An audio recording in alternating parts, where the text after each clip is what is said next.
Vous l'avez compris, un invité nous a rejoint en plateau. Il s'agit de M. Ferdinand Demba, conseiller du président du réseau national des journalistes indépendants, le RENALJI, qui organise dès demain un séminaire atelier. Bonsoir monsieur. Bonsoir madame. Déjà, c'est quoi le thème de ce rendez-vous? Alors le thème de ce rendez-vous, c'est journalisme et droits de l'homme.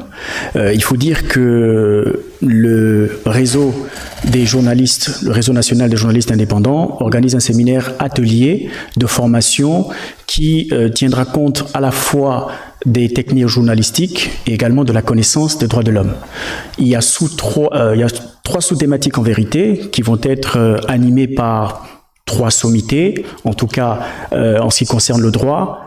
Nous avons pour le premier sous-thématique, le droit à l'information dans le suivi des procédures juridiques, qui sera donc animé par Monsieur Pierre Ndong Abogué, qui est le directeur général de l'École nationale de la magistrature.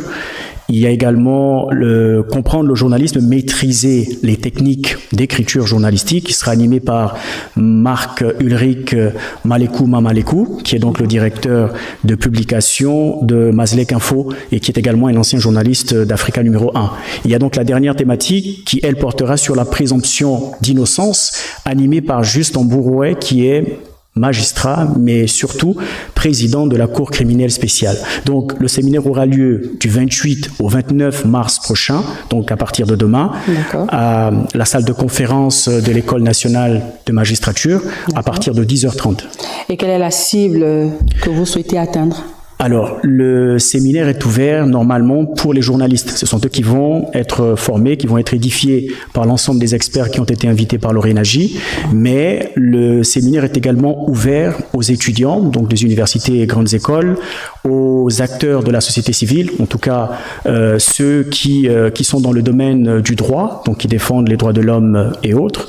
Et je crois que ça tient compte à la fois des journalistes de la presse privée que publique. Parce qu'il faut quand même rappeler que le terme indépendant dans RENALJI, ce n'est pas l'indépendance en termes de, disons, presse libre, mais plutôt l'indépendance dans le traitement de l'information par le journaliste.